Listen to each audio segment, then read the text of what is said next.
শিশুদের আত্মার শান্তি এবং আহতদের সুস্থতা কামনায় আমরা এখন 1 মিনিট দাঁড়িয়ে নীরবতা পালন করব।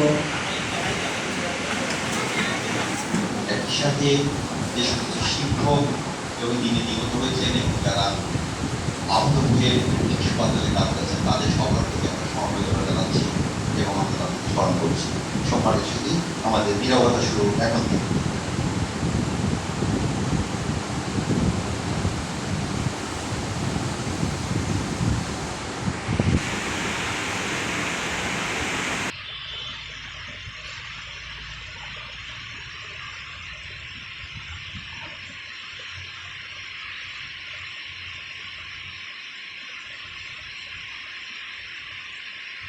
আর এই 25শে জুলাই 21শে শহীদ হলো আমাদের রয়েছে শিশুরা।